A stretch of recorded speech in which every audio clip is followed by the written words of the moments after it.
نحمده ونصلي على رسوله الكريم أما بعد. قال الله تعالى في القرآن المجيد: أعوذ بالله من الشيطان الرجيم. بسم الله الرحمن الرحيم. ووصى بها إبراهيم بنيه ويعقوب يا بني إن الله اصطفى لكم الدين فلا تموتن إلا وأنتم مسلمون. وقال رسول الله صلى الله عليه وسلم قال: ما نحل والد ولدا من نحل افضل من ادب حسن. صدق اللہ العظیم. محترم حضرات، قرآن مجید میں جن اولو العزم پیغمبروں کا ذکر آیا ہے ان میں ایک اہم ترین شخصیت حضرت یعقوب علیہ السلام کی ہے، جن کا مختلف عنوان کے تحت قرآن میں 16 بار ذکر آیا ہے. ان کے والد حضرت اسحاق علیہ السلام تھے، جن کا ایک نام اسرائیل بھی ہے.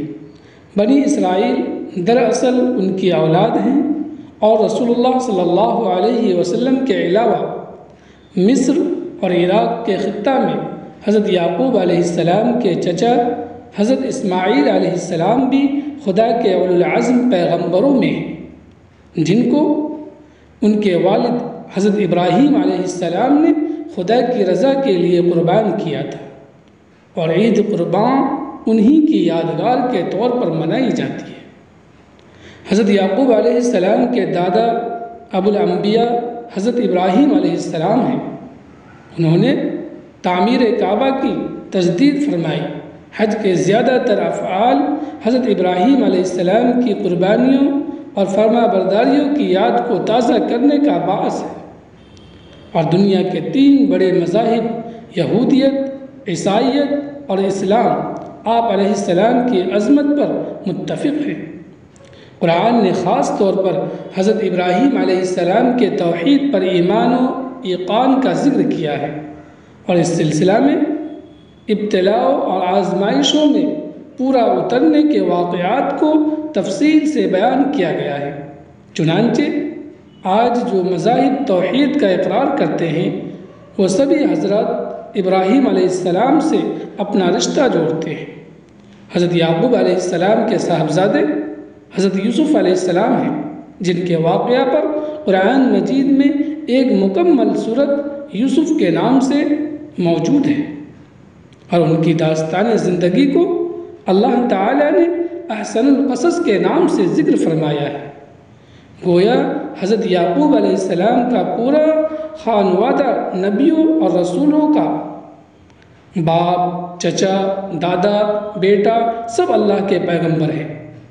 اس سے اندازہ کیا جا سکتا ہے کہ اس خاندان میں کس قدر دینداری، تقوی اور خشیت الہی رہی ہوگی، اور گھر کے پورے ماحول پر کیسی اعلیٰ دینی فضا سایہ فگن ہوگی. ایسے دیندار گھرانے کے افراد سے گناہ اور معصیت کا اندیشہ بھی لوگوں کو نہیں ہوتا، چہ جائے کہ کفر و شرک کا خوف ان سے ہو.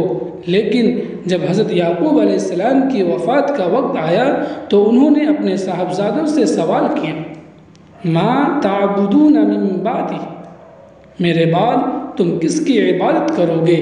صاحبزادوں نے جواب دیا: نعبد الہک و الہ آبائک ابراہیم و اسماعیل و اسحاق الہا واحدا ونحن له مسلمون. ہم آپ کے خدا، آپ کے باپ دادا ابراہیم، اسماعیل اور اسحاق کے خدا یعنی ایک ہی خدا کی عبادت کریں گے، اور ہم اسی کے فرما بردار رہیں گے. اسی طرح سیدنا حضرت ابراہیم علیہ السلام اپنی وفات کے وقت اپنے بیٹے کو، جو خود نبی تھے، وصیت فرمائی: ان اللہ اصطفى لکم الدین فلا تموتن الا وانتم مسلمون. بے شک اللہ نے تمہارے لیے دین کو پسند فرما لیا ہے، اس لیے اسلام ہی کی حالت میں تمہیں موت آنی چاہیے. غور کیجئے کہ انبیاء کرام اپنے بچوں کے سلسلہ میں اس بات کے فکر مند ہیں کہ وہ دین پر قائم رہیں، اور ان کو دین پر قائم رہنے کی حالت میں موت آئے. جب انبیاء کو اپنی اولاد کے بارے میں اتنی زیادہ فکر مندی تھی تو اس سے اندازہ لگایا جا سکتا ہے کہ عام مسلمانوں کو اس سلسلہ میں کتنا زیادہ فکر مند رہنے کی ضرورت ہے۔ آج ہماری نفسیات یہ ہے کہ ہم اپنی خاندانی روایات پر یقین کر کے اپنے بال بچوں کے بارے میں مطمئن ہو جاتے ہیں کہ ہمارے بچے اسی دین کے حامل رہیں گے جو ہمیں ہمارے ماں باپ کی طرف سے ملا ہے۔ راقم الحروف کی متعدد مغربی ملکوں کے سفر کا موقع ملا ہے۔ یہ حقیقت ہے کہ مغربی ملکوں نے مذہب سے اپنا رشتہ پوری طرح توڑ لیا ہے، اور اگر کوئی اپنے آپ کو عیسائی کہتا ہے تو وہ محض روایات کے طور پر ایک تہذیب کے نقطۂ نظر سے، یعنی کچھ مذہبی رسوم ہیں جو بطور عقیدہ کے انجام نہیں دیے جاتے، بلکہ اب وہ تہذیب اور روایت کا حصہ بن چکے ہیں۔ لیکن اللہ کا شکر ہے کہ جو مسلمان وہاں آباد ہیں، اور خاص کر گجراتی مسلمان کہ ہندوستان سے زیادہ تر وہی اس ملک میں پہنچے ہیں، ان کی نئی نسل میں بھی دینداری کا رجحان بہت ہی قابل تعریف اور لائق تحسین ہے۔ ایک ایسے ہی ملک میں جہاں یوں محسوس ہوتا ہے کہ لباس عورتوں کے لیے ایک ناقابل برداشت بوجھ ہے، اور جہاں نوجوان لڑکے نت نئے فیشن کے پرستار ہیں، وہاں بھی مسلمان خواتین کی اچھی خاصی تعداد برقع پوش ہے، یا کم سے کم چہرہ کے علاوہ پورا جسم بشمول سر کے ڈھکا ہوا ہے، اور نوجوان لڑکوں کے چہروں پر کثرت سے داڑھیاں ہیں، اور ان کی اچھی خاصی تعداد مشرقی لباس اور اسلامی وضاقطہ کی حامل ہے۔ اس کے اسباب یوں تو گھریلو ماحول اور طبعی سلامت روی، دینی تحریکوں اور جماعتوں سے تعلق، اور خاص کر حضرت مولانا محمد الیاس صاحب رحمۃ اللہ علیہ کے تحریک، دعوت و تبلیغ کی محنت، اور علماء اور مشائخ سے تعلق وغیرہ بھی ہے۔ لیکن سب سے اہم کردار اس میں نظام مکاتب کا ہے۔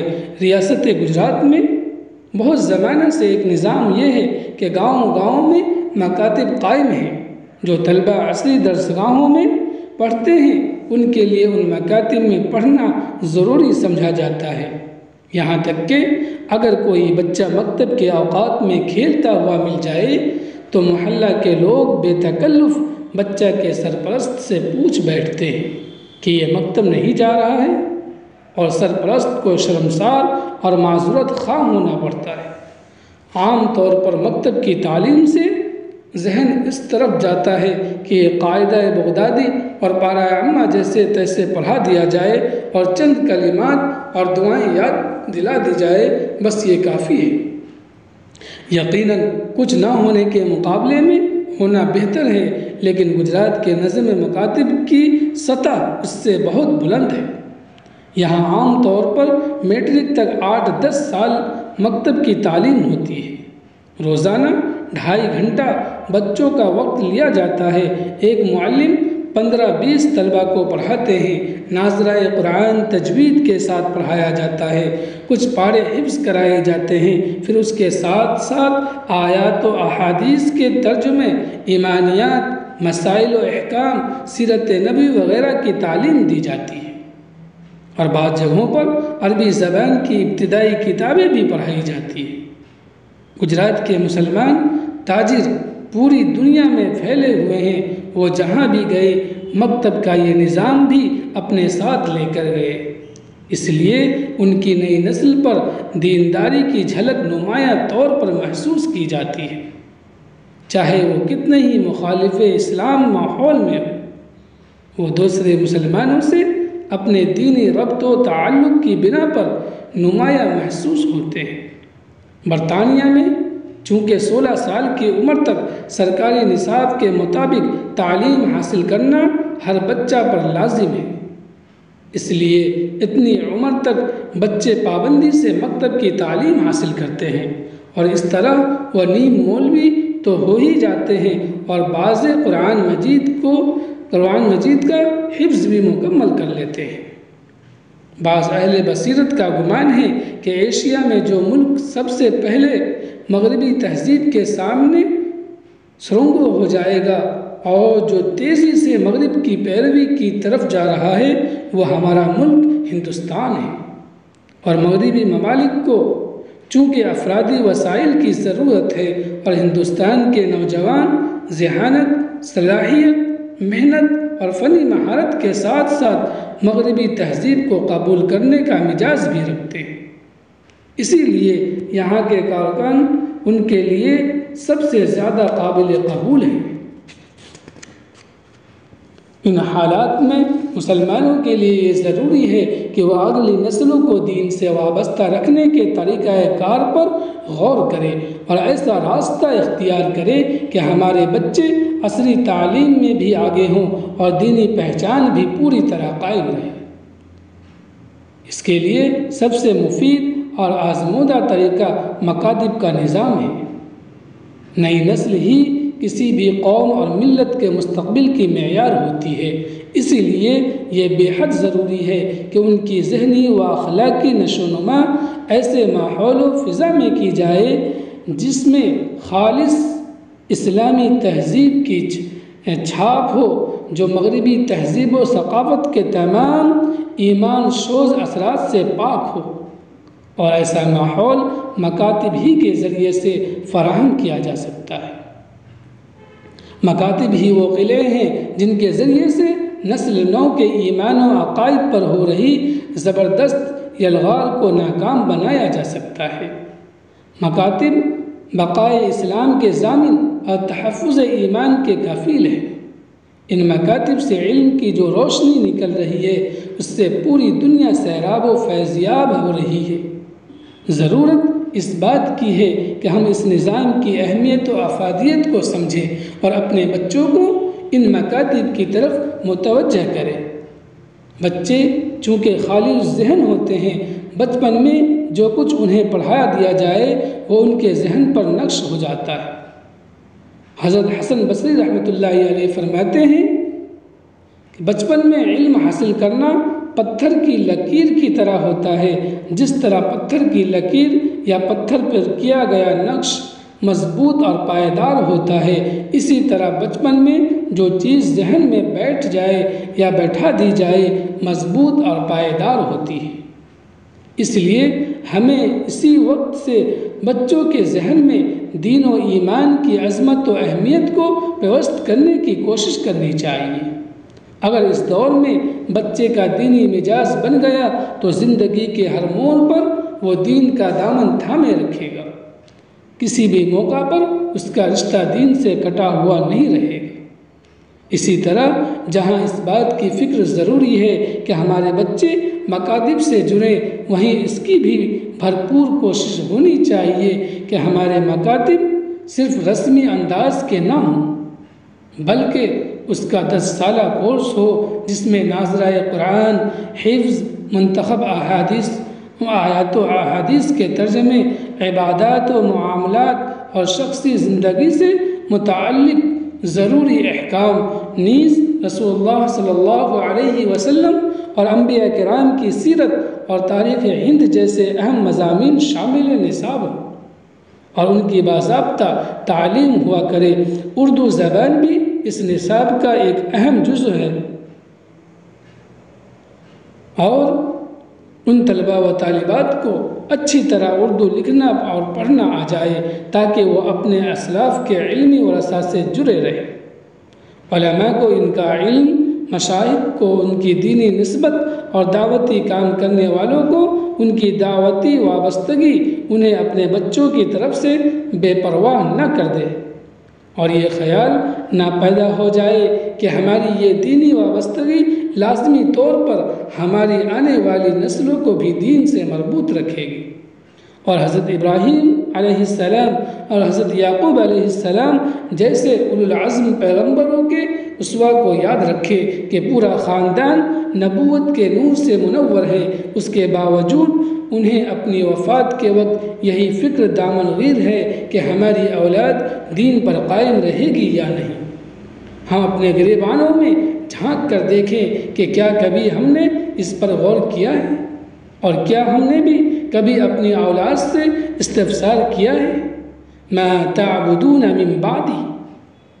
اللہ تعالیٰ سے دعا ہے کہ وہ اپنے فضل سے امت کے نونہالوں کے ایمان کی حفاظت فرمائے اور تمام دجالی فتنوں سے انہیں اپنی پناہ میں رکھے، آمین یا رب العالمین۔